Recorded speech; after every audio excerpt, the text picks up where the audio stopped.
Hello everyone. तो हम कर रहे थे ऑफ स्टडर एक्सपेरिमेंट। ठीक है, इसका हमने जो प्रोसेस थी देख ली थी, मैथमेटिकल टर्म निकाल रहे थे सिग्मा थीटा की वैल्यू।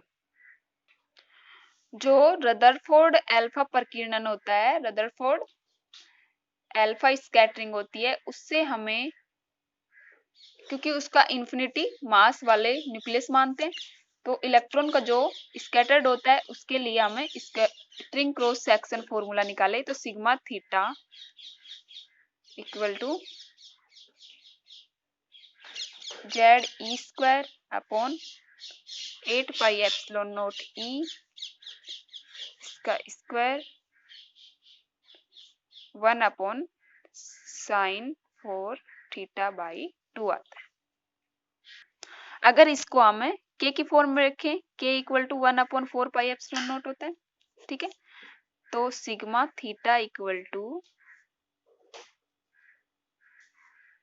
के Z E square upon 2 E इसका होल स्क्वायर, और साइन 1 अपॉन साइन क्या होता है, कोसेक, तो कोसेक 4 थीटा बाई 2। ठीक है, जो जेड होता है वो न्यूक्लियस पर चार्ज चार्ज ऑफ न्यूक्लियस होता है। ठीक है, और जो ई होता है इलेक्ट्रॉन की एनर्जी है, एनर्जी ऑफ इलेक्ट्रॉन।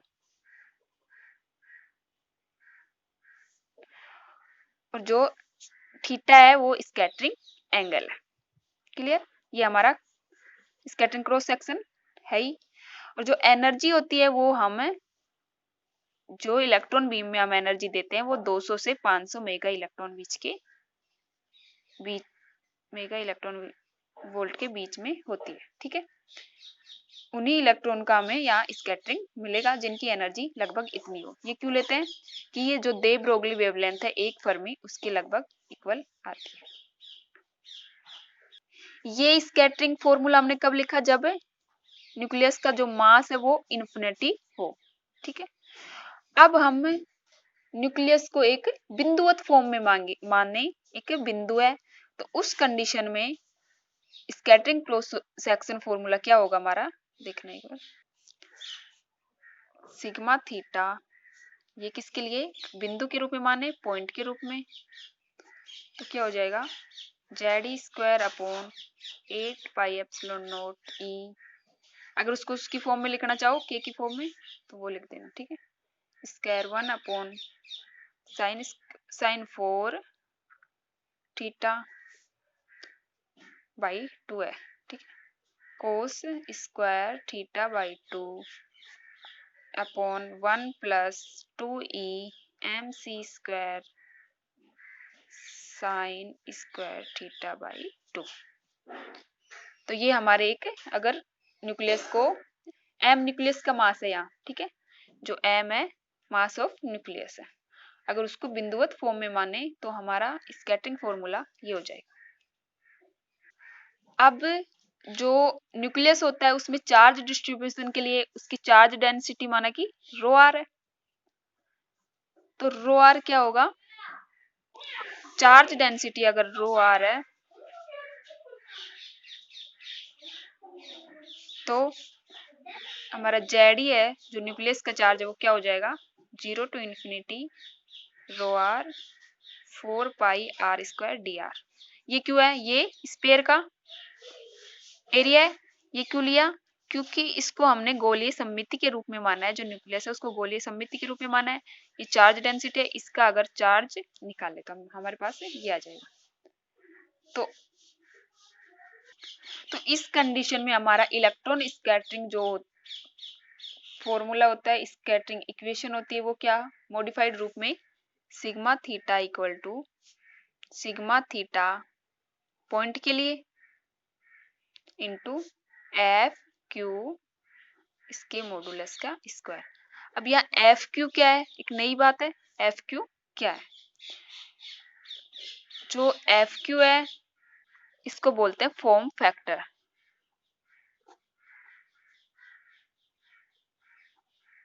ठीक है, एफ क्यू को फॉर्म फैक्टर बोलते हैं।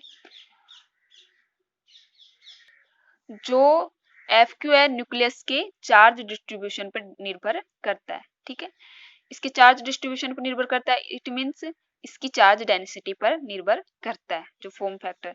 तो फॉर्म फैक्टर क्या हो जाएगा, F Q equal to 4 pi upon, ये मैथमेटिकल टर्म में तुम्हें याद से खुद से लिखनी पड़ेंगी, याद करके, 0 to infinity rho r sine q r r d are.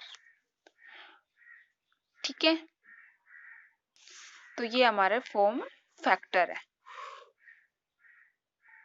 तो इस प्रकार ये हमारे हॉफस्टाडर एक्सपेरिमेंट का मैथमेटिकल टर्म थी, जिसमें हमने पहले जो स्कैटरिंग फॉर्मूला निकाला, स्कैटरिंग क्रॉस सेक्शन फॉर्मूला निकाला सिग्मा थीटा, फिर उसको जब इन्फिनिटी मास माना, जब न्यूक्लियस को इन्फिनिटी मास माना, जब एक पॉइंट के रूप में माना, तो हमारा जो स्कैटरिंग क्रॉस सेक्शन फॉर्मूला ये आया।